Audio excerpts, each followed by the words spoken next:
that's where, after years of work, really, I've had the opportunity to join Nike.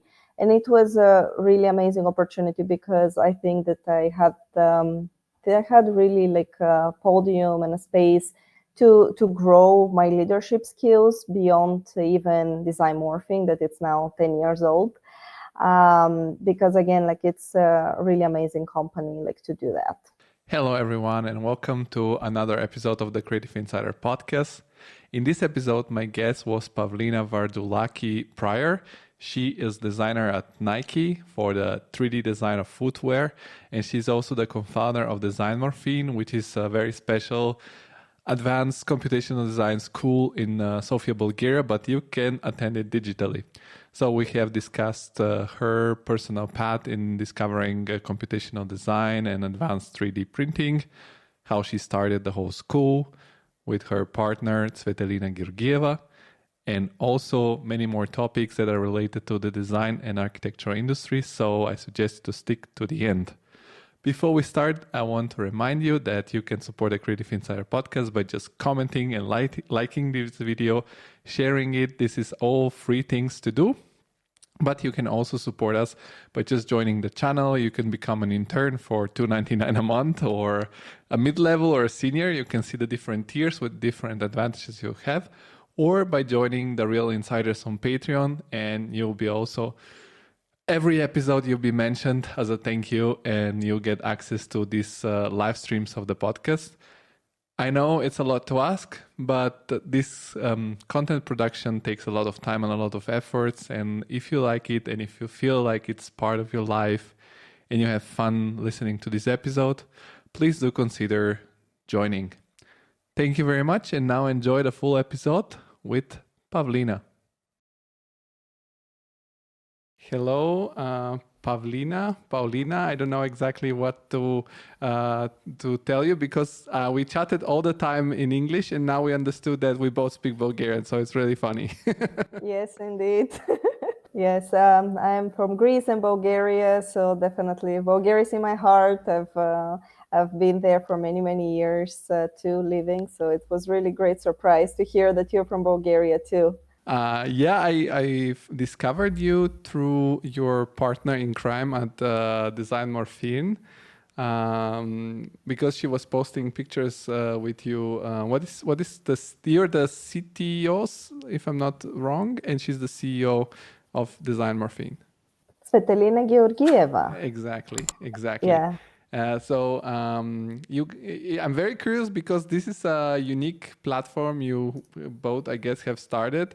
And for me, it was extremely a surprise that it's a Bulgarian platform for education. But you can explain yourself more about it, and you can say a little bit who you are and what you do. Of course, yeah, happy to be here. I'm the creative director of DesignMorphine, co-founder of DesignMorphine, and I'm also currently working with Nike as a 3D design director for the Catalyst dimension. So these are my primary roles, I would say.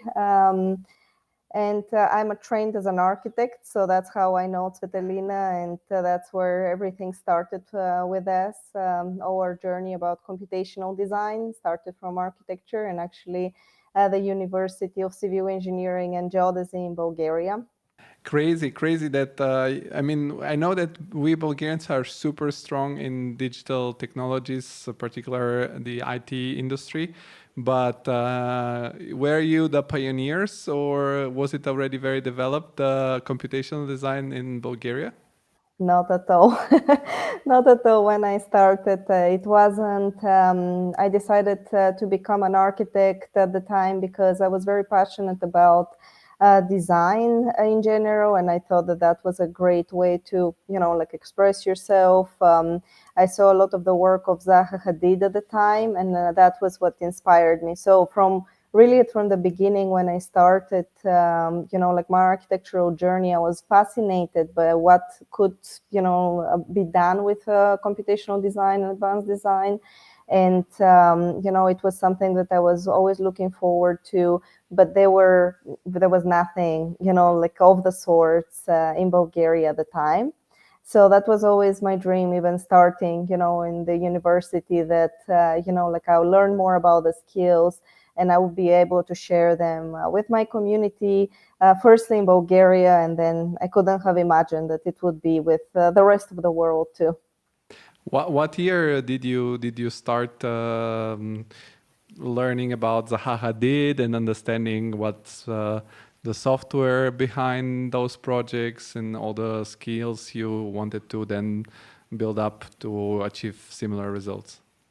I think it was around 2009 or 8. I'm not sure. I have to check. Okay, about that we don't need the month and the second and the minute. But so you say back then it was not so developed, and Not in Eastern Europe, no. how did you learn? How did you practice yourself?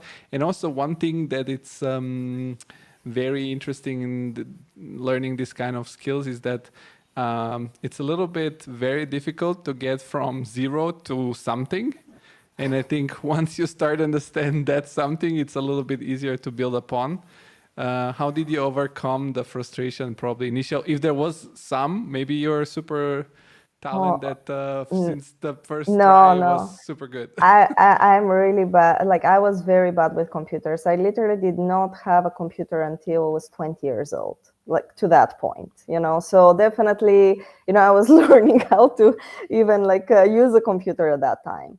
But what happened, it was that my fascination with the work and just the freedom of expression just overcame my fear. So, of course, like for me, the way that I was introduced to computational design and the way that I started participating in this course was through international workshops. So I would travel to any kind of workshop and any kind of opportunity really that there was, especially in Europe at the time as a student, architectural student. And I think that because it was a community-based learning experience, it wasn't that scary, right? Like it was something that it was much more than just learning the technical skills. Now we have so much information about this online, right? Like there were so many different ways to learn it, but at the time it was through this communal experience, really. But I think that nowadays it's a little bit the opposite, where there are too many ways to learn it, so you don't know where to start or what is really good or what is the right information, if some people are legit or not. Was it through this participation in this workshop that you guys thought, oh, maybe after a little bit you gained your skills, that you were like, probably it's good to start our own school about this? Of course, yes. It was through these workshops because there were multiple, really, like through the years, right? Like the architectural education, it's almost 6 years in Bulgaria. So throughout this time, there were multiple, really, like workshops during which I was really fascinated by the community, and I just wanted to keep going, right? Like, and wanted to have the opportunity just to share the experiences that I had. After the UACG, after I graduated from my first master's, I also studied at the Architectural Association, the Design Research Lab.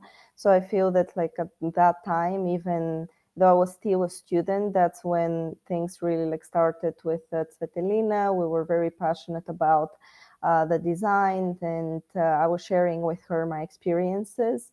And that's how we actually decided to make really the first workshop in Sofia, Bulgaria.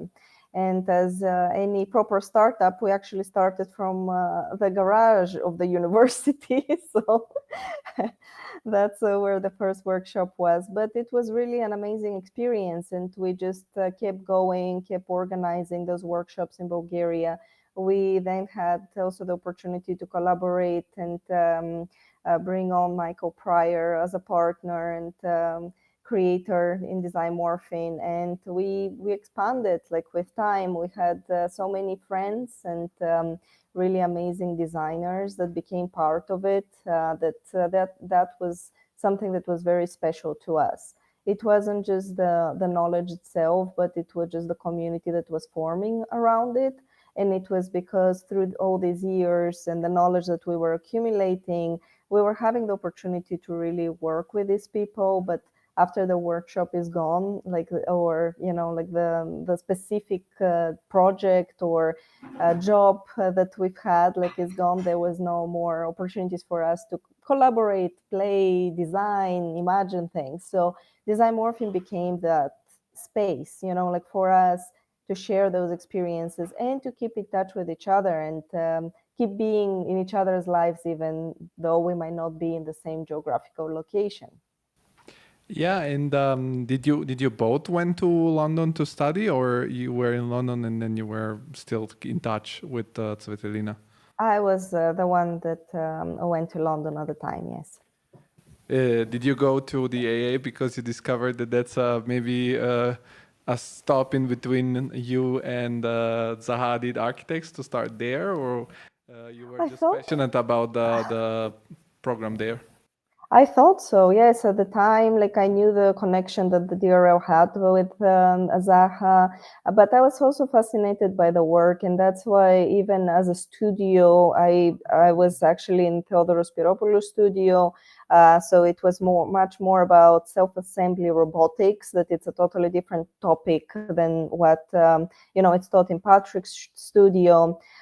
So I was just, looking to develop really, like, new skills and push myself into, the most challenging parts of what was really, like, available to me at the time. And at what point did Nike came into question? Was it during your studies or afterwards? Oh, much later, I would say, because first I started as an architectural designer at Foster and Partners. I was also teaching at the AA DRL when I graduated. So I maintained these two lanes, really, like the professional development lane with design and architecture, and also education at the same time. So as I was at Foster and Partners, then I moved to New York. I continued my work as an architect there, and then I moved into full-time into academia with NYIT.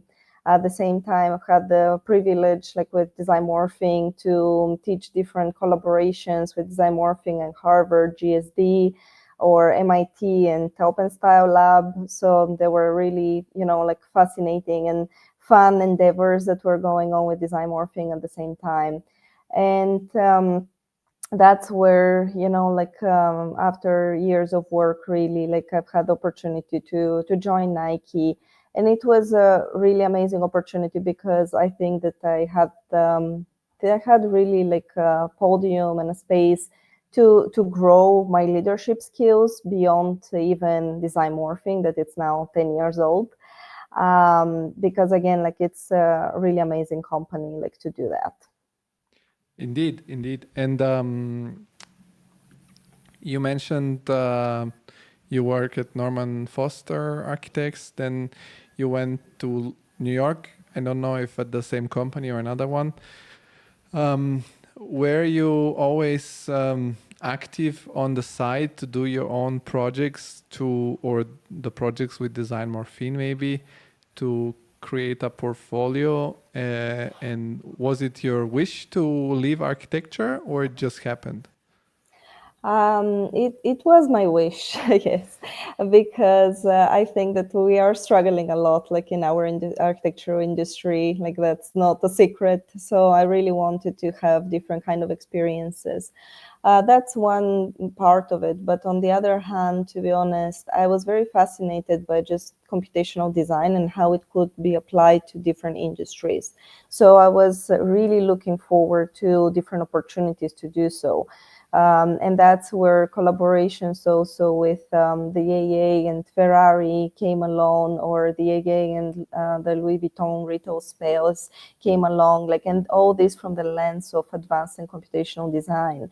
And I was also always very fascinated, like, in taking part in these, because they were just giving me the opportunity to understand how really this new methodologies, new to architecture and design, right? Like, in the last years, especially because of computers, I would say, not as a mindset, like, they were applied everywhere. And I think that now, 10 years after, we see really them being infiltrated in all companies, all design aspects. Everyone is looking into computational design and AI at the time. So that's where this was really coming from.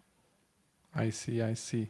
No, I ask you because I'm hearing a lot about people leaving architecture, which is something that makes me sad, but I understand it. There's even this this consultation agency, let's call it, that helps architects to get out of architecture. It's called Out of Architecture. So what was for you the struggle to move to? I mean, of course, the opportunity is great, as you said, and the curiosity, but was something particular of the architectural industry that was hectic for you? Because I want to address this because I think it's important to address it also to people who might be leaders in architecture offices, and maybe they will understand that there is something that needs to change, right? So yeah, no, I understand that. Yes. Well, from my experience, and again, what was happening in my life, definitely, I think that the struggles were around, just the work-life balance, I would say, right? Like it's very difficult to be in an industry where you're constantly, being asked to prioritize only the projects and the design. And this is not just, project based, but it is industry based, right? It's everywhere that we're having this struggle, and we see this, expectation for, the design industry, as architects to prioritize this work. And this is okay, if it happens once or twice, but when the expectation is there, as a constant, it becomes toxic, and it's understandable because there is more to life than just work. And it's me saying that I obviously, on the side that I love what I do, and I continue doing it despite ups and downs. But there should be some kind of barrier, a stop space for that. On the other hand, I feel that as architects, we are severely underpaid for the value that we bring. And again, I can see it very clearly from other industries now, from a totally different point of view, right? And I feel that that's where, they like to say that I like to save architects from architecture, because also we created a totally new master's degree, and it's not geared only towards architecture, it's geared towards all design industries. And it was because exactly of these challenges that architects really face.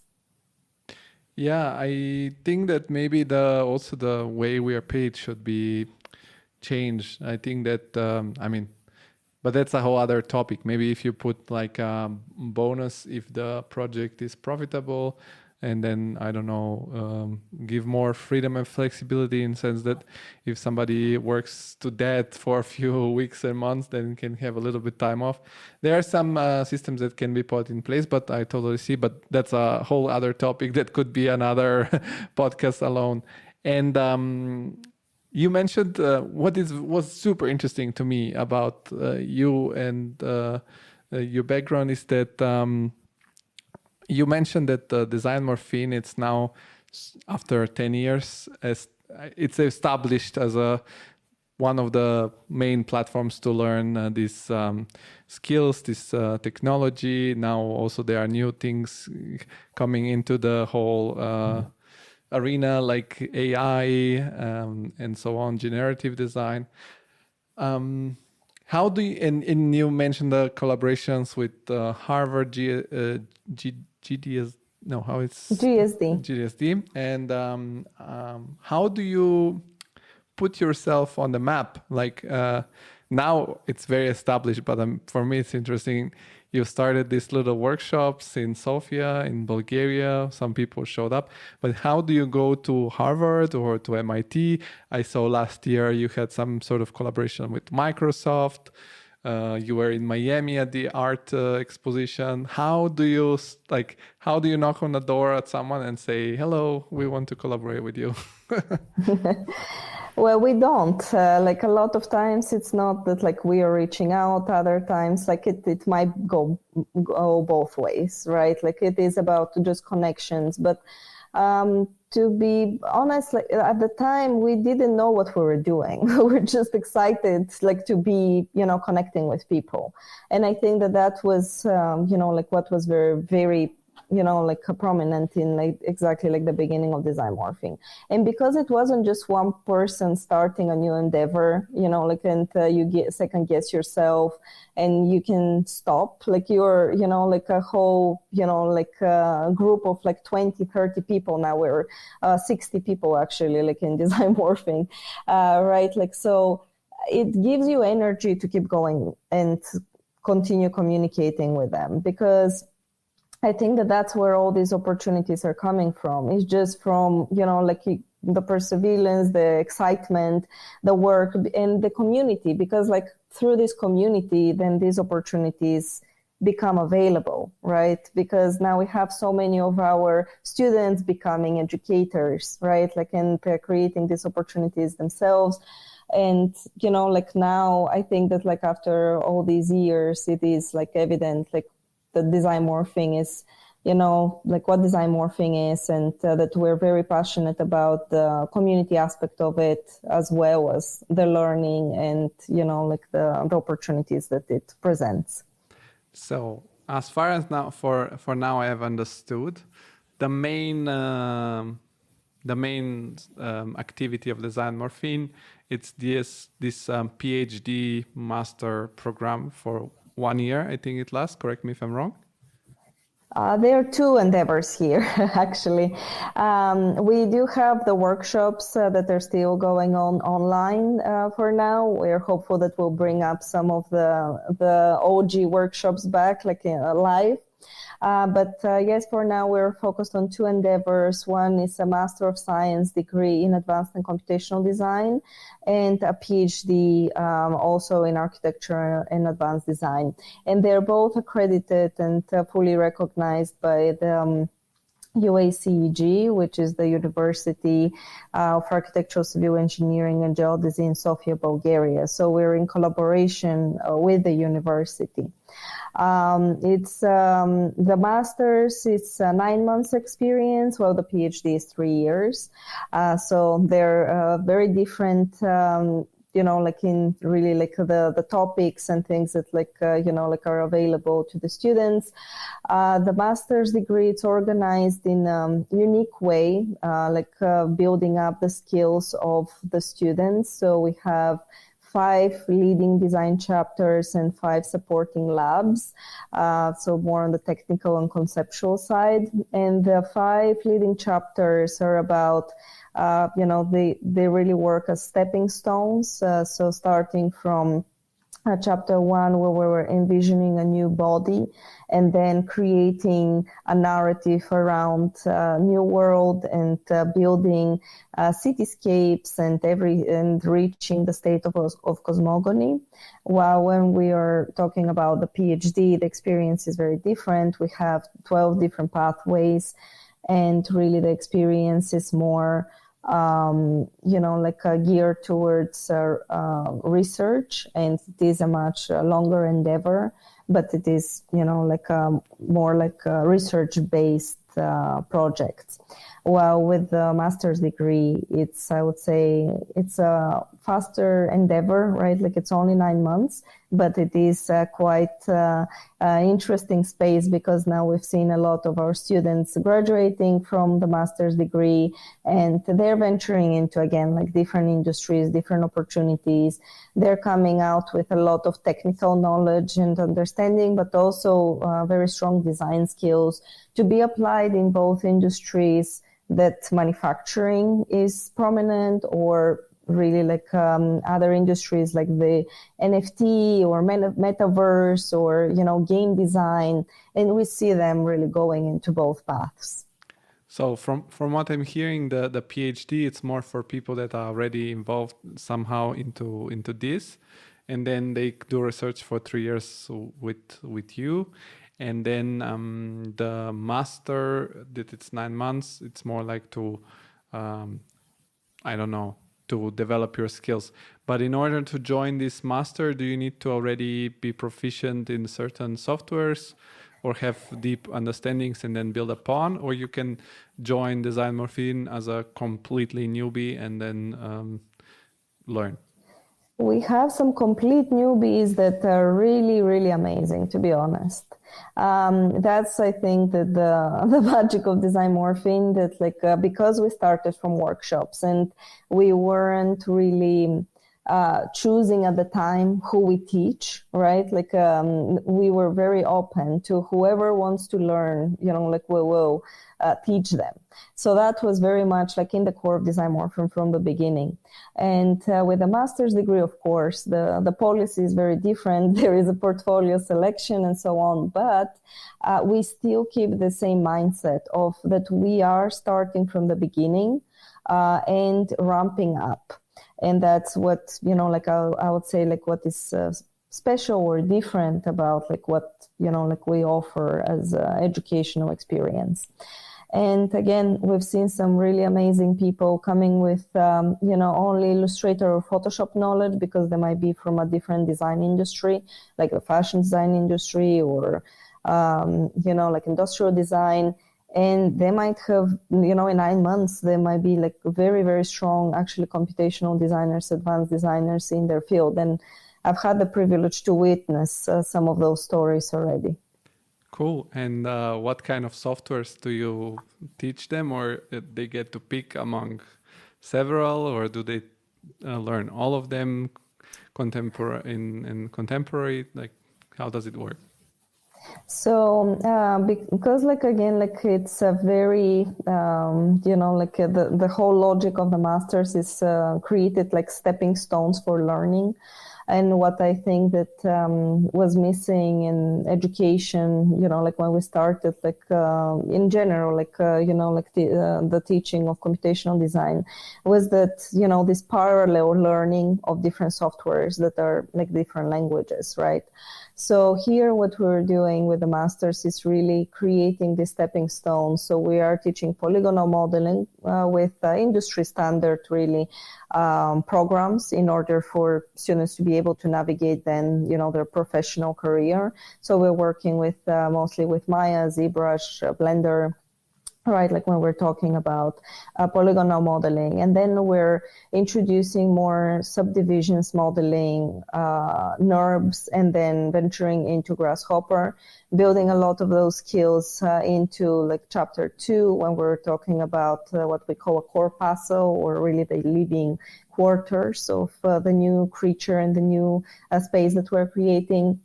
And then we're venturing more and more into more advanced Grasshopper techniques or Blender procedural modeling, going into Houdini, which is an amazing tool, and I can't, recommend it enough for the newer generation. And going into really coding and C# and working with Grasshopper on a deeper level. So that's where, we're hitting a lot of milestones. And that's because, again, it's not a parallel learning, and it's not about choosing your own path, but it's rather just trusting the process and building up your knowledge from zero. And you said it's online. How does it work? Do the students have the possibility to, is it possible, I know that everything is possible, but if it's really feasible to do the master and have a job, or is it something that you need to focus a lot? And also, as it is online, do they have access to tutors more, I don't know, in certain timetables every day, or how do you follow the students? Because, one thing that it's very difficult is sometimes if you try to figure stuff yourself, it might take hours. And if you ask a person that's skilled in that, they can explain you that problem in 3 seconds. So Yeah. I'm curious about how you have organized that side of the masters. So I'll go first with the $1 million question. Can you work and study at the same time? We get this question all the time. It's a very personal thing, to be honest, because we've seen students working 4 jobs and really killing it, really like doing an amazing job of the masters. And we've seen others that might be their primary, task, and they might be struggling, right? Like having a hard time. So it really depends on the personality, I think, and multitasking skills, and again, like where you're coming from, and it has to do a lot with that. But definitely, it is a master's degree that because it is only 9 months and we're going through so much material, it does need serious dedication. It's not something easy. It's not something that you just watch tutorials, right? Like you are challenged, you are asked to produce amazing work, and you have all the support in the world for that. So basically what we're doing, the second question about like how we communicate with the students, we have a couple of different ways that we work together through different platforms. That's through Miro, where the students are uploading their daily progress and work in progress boards. So we are able to see like how the teams are advancing. And then the second part is really like we keep in touch through Teams. There are different channels for the different chapters where they can ask questions. And because the team is really all over the world, there is like basically at all times somebody who's going to probably like ask their questions. They are working also with the core leads that are there and supporting them throughout their whole journey. Well, in the different chapters, they have like different tutors and different educators joining them that have like the certain expertise in the domain that they're really teaching at the masters. However, we also have chats with the team members of each team, so they can send a personal message or like a certain message that pertains like about like their project or some question that they might have that might not be like applicable to others. So we have these multiple channels of really communication that it's helping us maintain a very healthy space where we can communicate and reach each other and answer questions. That sounds great. And what I've checked also is that the tuition price is it's let's say premium level. Other educational institutions are for sure even more expensive. But do you mentioned that several of your former students started being educator also at DesignMorphine. Do you know, or do you have some examples? Of course, we don't need to know the identity of what kind of career paths they have taken after DesignMorphine, because of course it's an investment. So also for me, it's interesting if they are like people that maybe join Nike or maybe join some other famous design brands, or if they themselves are now some renowned artist, stuff like that.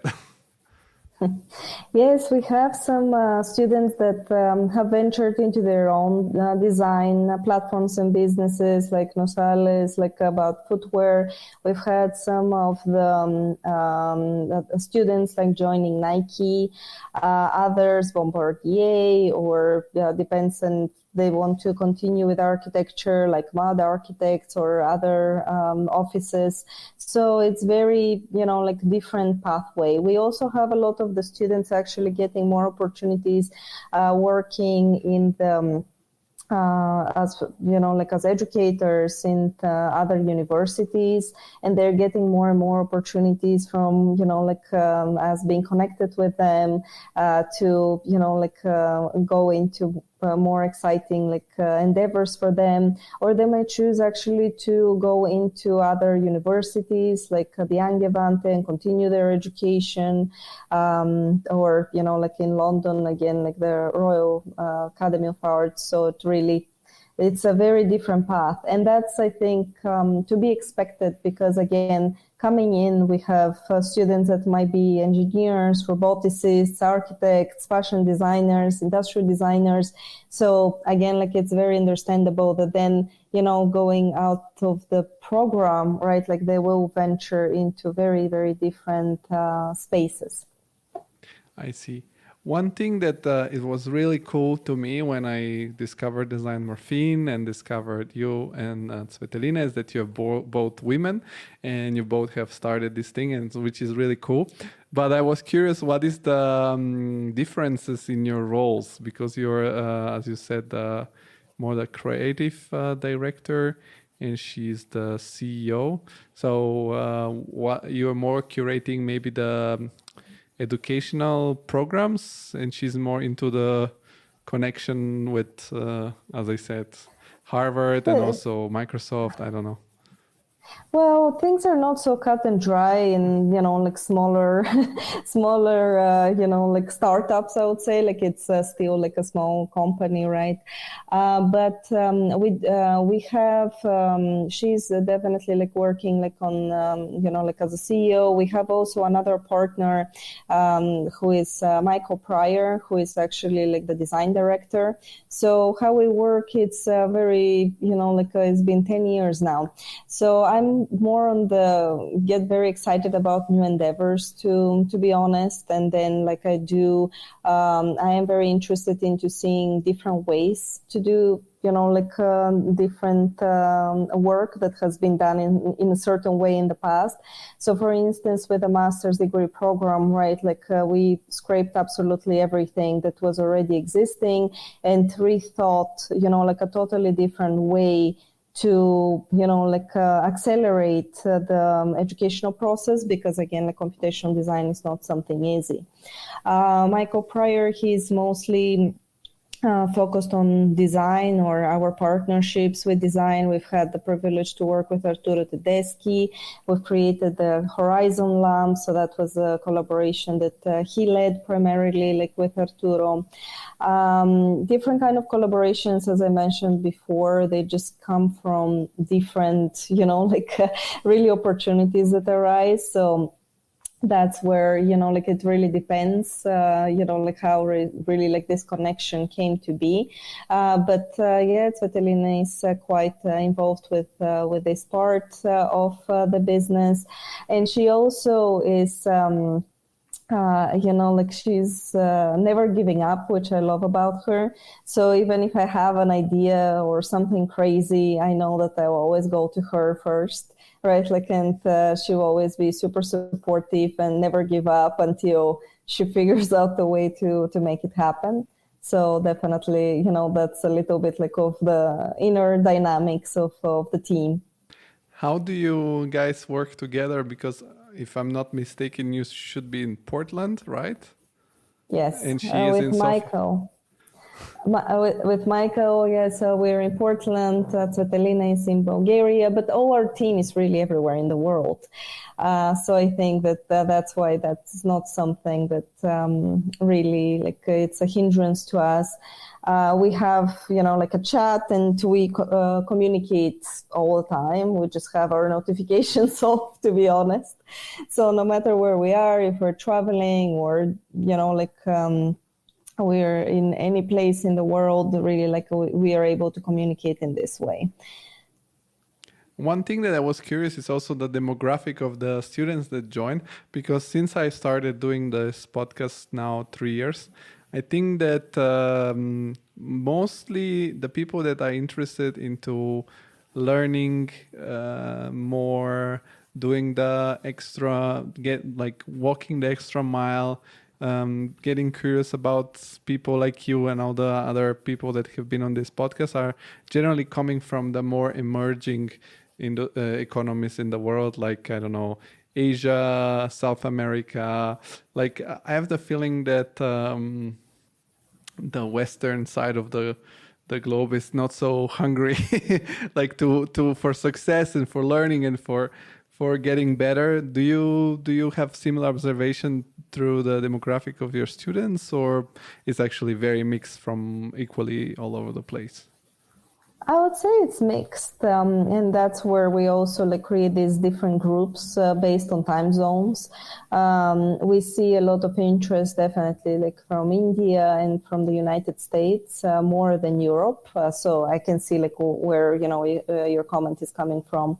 Latin America too, yes, but for us it's really from everywhere. We do have some students from Asia, but not too many. I think it just because for us it is online masters, just the social media and reach to Asia, it's totally different game. How many hours a day do the students are online to learn every day at their class? And then, of course, they have to practice, but that's, as I said, up to everyone. So how much is the time that they have to be fixed in front of the screen to listen to their lessons? Yeah, that's a good question. So again, things are different, as you might expect. So in each chapter, they're really, organized or created as in waves where they have pre-recorded tutorials and the freedom to watch them as they please, in the first couple of weeks of each chapter. Then moving into the next couple of weeks, which is the design phase, that's where their educators are really joining, and every day they're meeting them for 4 hours each day for 2 weeks. And then the next couple of weeks, again, they're officially what we could call offline to prepare their presentations and gather any kind of additional material they need. But again, they might have one-to-one sessions with their chapter leads. We still communicate again through written form and platforms. Still jump on a call, but it's not going to be again the daily 4-hour window that we have during the educator's time. This is because this is coming a little bit from just the notion that the students can learn and prepare a lot of the material just before their educators join, and then they're actually designing with them, which is very exciting because again in a lot of traditional architecture or design practices, we see a professor who is critiquing and this very knowledgeable about the design part.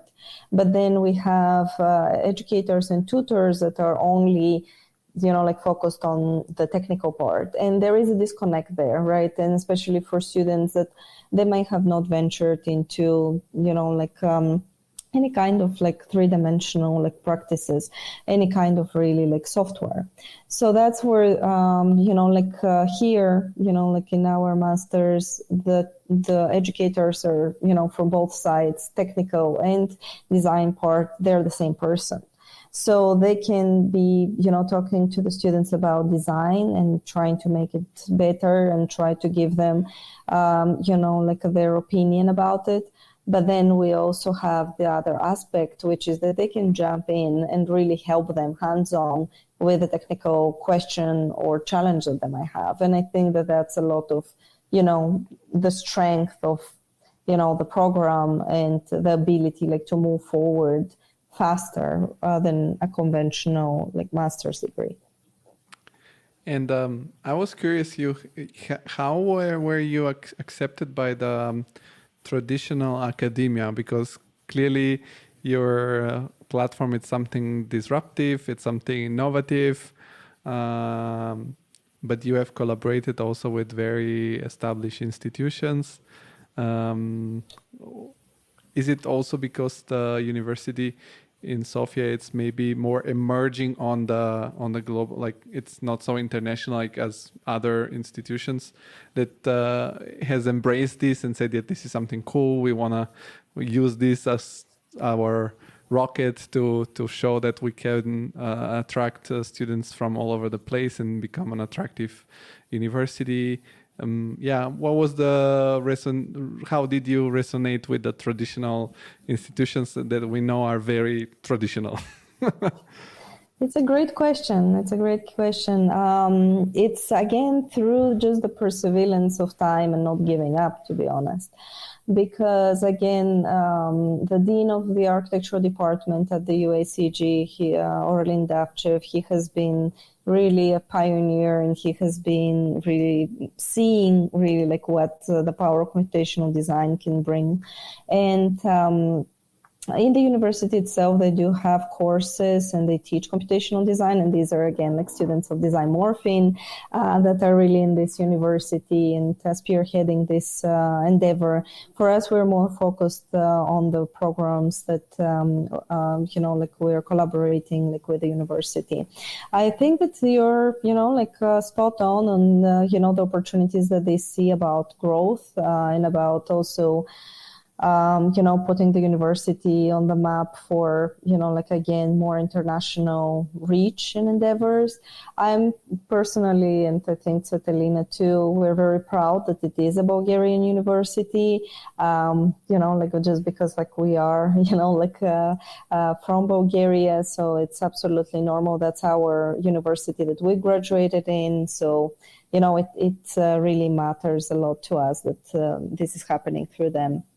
There is another aspect also of this. The university has a very long tradition. They were the Polytechnicum of Bulgaria from, the 1950s, I think. So there is a lot of time that they have been on the map.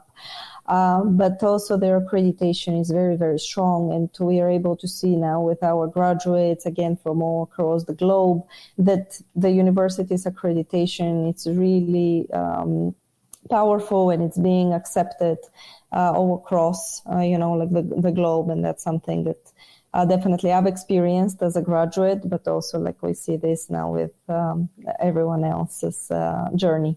No, it was to say not to discredit the university. It was just to say that I think that not every person that's considered studying architecture, the first university that comes in mind is Sofia. Course, yeah. But having a little powerhouse like your startup attached to this very established university, for sure, it gives extra flavor in modern way of approaching design. Absolutely. And here we're talking about something very specialized, right? Like computational design, specialized at the same time, right? Like applicable to any industry, but it's specialized for the architectural department, where they have so many other, specialties that they're looking into, and other endeavors. But for now, the University in Sofia is working mostly with students from Bulgaria and from Eastern Europe, I would say. So that's where we're saying that this is an endeavor that is attracting just more people that might have not known even where Bulgaria is. And we've had students like this, right? Like if they're from the other end of the world, it's an absolute possibility. One thing that I'm curious is you have achieved now this certain level of establishment, of success, if you want to call it. Also, working at Nike, it's something unique because not everyone managed to get into a company like this one. What is your driver? Is it passion, or is it rather your personal ambition? Because or both. I don't know. How do you see yourself as someone that's very passionate and you're really burning for the art, let's say, for the design, or also you are ambitious and you want to prove yourself? I don't know. Well, there are many factors, to that, right? But I think that for me, again, I'm going to mention DesignMorphine, but because it has been there from a very early stage in my, path and development, feeling that I can always give back, it has been something that is always grounding me, and it's always giving me strength. Obviously, I am somebody who is competitive, who enjoys the thrill of new endeavors, new experiences, learning.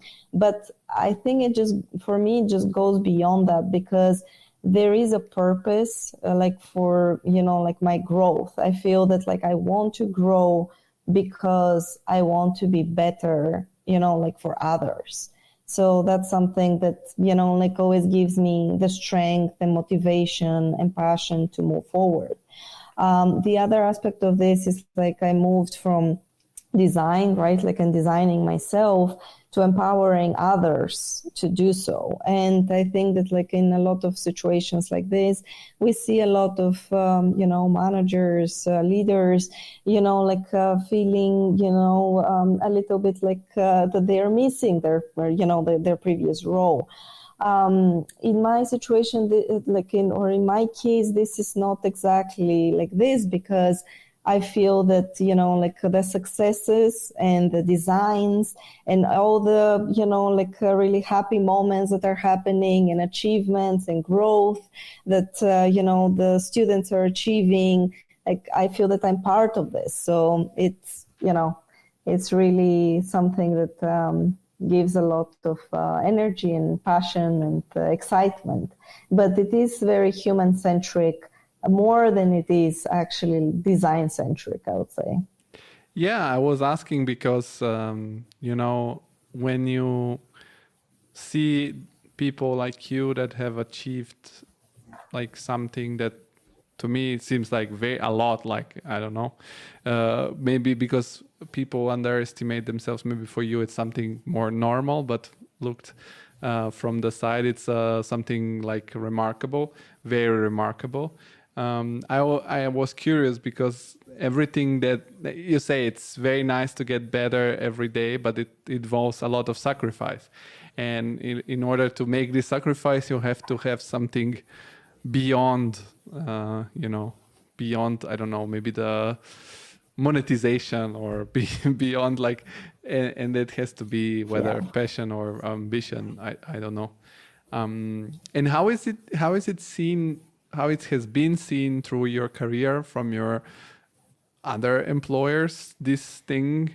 And do they see this as something intimidating for them, or are they something where they're fostering it? Because I live in Germany, I work in Germany. I think when people see here doing something outside of your profession, they're always very skeptical. I don't know, they might think you're trying to do something on the side, maybe do something that's competitive to what they're doing, even if it's something that's education, so I was curious how it has been seen. Yeah. I think I was fortunate enough to just work in environments that they were accepting of,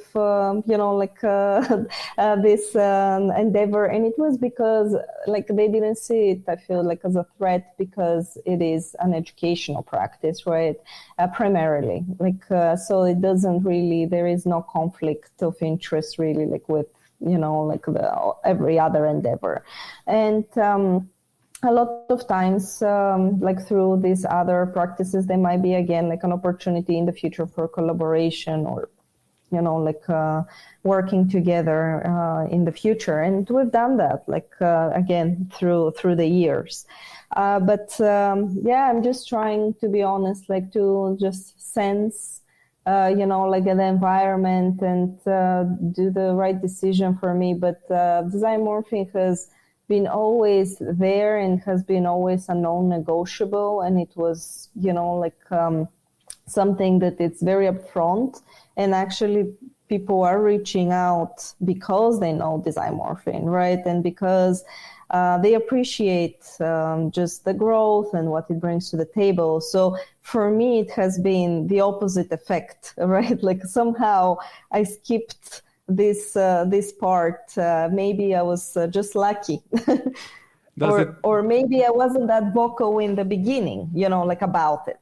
Who knows? And does there's DesignMorphine as a business gives you the freedom to say no to a lot of things that you might not like?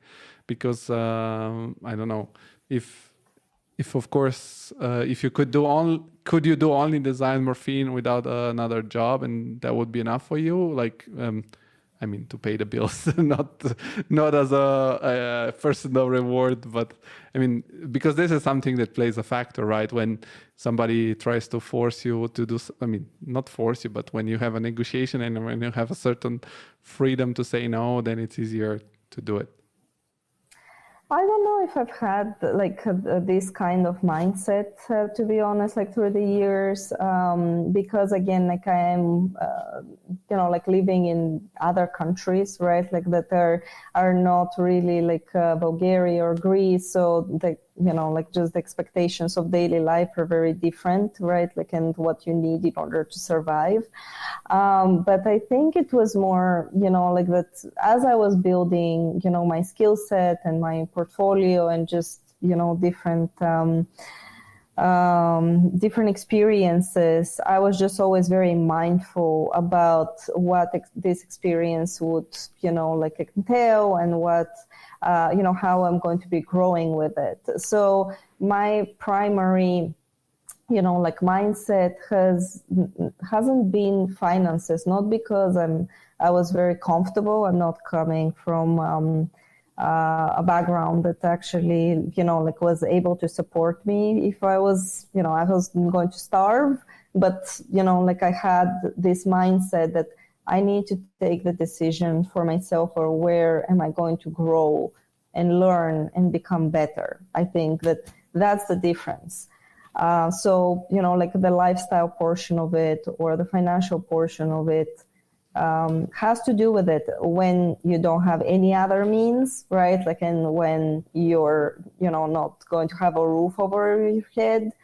But at least I was fortunate, I think, to have the support of my family to do that. But with this being said, with, for instance, my mother, gave me, I remember, all her savings, life savings for me to, go to the AA and study, right? Because again, these endeavors are pretty costly. They are, an investment in your future. And I think that just this mindset that everything that, your family owns, it's put into something that you're just trying to learn and become better through it. It does put a lot of pressure on you to perform better, right? And to be the best version of yourself that you can be. So definitely it has been something on my mind. It hasn't been an easy journey. But, just again, thinking beyond that as much as possible, I think it's very, very helpful. I love that you're very open about it. And I love hearing these things because I love that people understand what it costs behind the end result. It's so, now it's easy. Everybody could say, look, she's so successful. She's so fortunate. She's maybe even privileged, but before that, there was a lot of work. I would love to stay here and talk to you for hours, but as many people might have understood, you're a very busy person. But I want to finish with our last question. And in your case, I will add something to it. So the last question for every guest is, we are very sensitive people as creators, and we often need to recharge our inspiration battery. So if there is something that you love doing to do that, maybe watching a certain movie, reading a certain book, going to a certain place, or practicing something that inspires you. And when you have answered this, you don't have to cover all of these topics. You can pick what is important for you. Just one. and to tell us when is the next master of DesignMorphine starting, and how people can enroll. Yeah, well, thank you for your kind words, Georgi, and it's been really amazing talking to you. Well, I would say that maybe it's very simple for me, just binge watching, or picking a series and just spacing out. That's something that definitely it's part of what do I do when I can't do anything else, and I just really need to recharge. Again, because of the different the differences between just what I do and the jobs that I have, I actually because it's a different space and different challenge, a different thing, I kind of perceive it as a game. So it is a lot of my daily life has to do again with design morphing and just thinking about next steps and next things that could be possible. So yeah, that's a little bit of my day to day. Not very conventional, I wish I could say that I run or I have a passion for skydiving or anything else. But to be honest, because my hobby might be unconventional, it is design morphing. It takes a big portion of my day. I'm also actually a PhD candidate myself from the university in Sofia. So that's another thing that it's taking up a lot of my time, but it's also very enjoyable because I get then to go in and really rediscover and rethink a lot of the knowledge that I've accumulated during the years. So I have the opportunity there to really, so the reading part, it's more academic driven right now, just because of this endeavor in my life.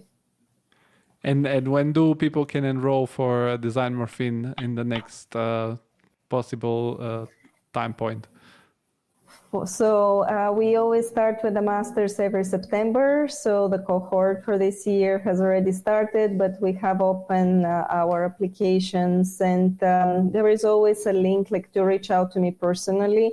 I do, have the opportunity to talk to a lot of our students on one-to-ones, answer questions. I'm happy to do that because it gives me a very valuable perspective on, what really students need in order for their education. So I'm trying my best to really carve out time and continue doing this work. And on the other hand, with the PhD, things are, rolling out. We have the opportunity for, candidates, prospective candidates that might be interesting to apply at any point in the year, because we do start 4 times a year with this endeavor.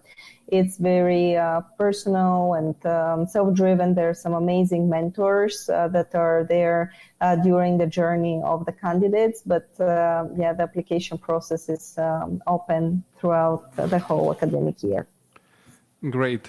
Well, thank you very much for your time. And you are always welcome back to the show whenever you want to share something new with us, or also all the team members and students, future graduate of DesignMorphine, are always also invited to speak and share their experience. Thank you very much. Thank you so much, Georgi. Have a great day. You too.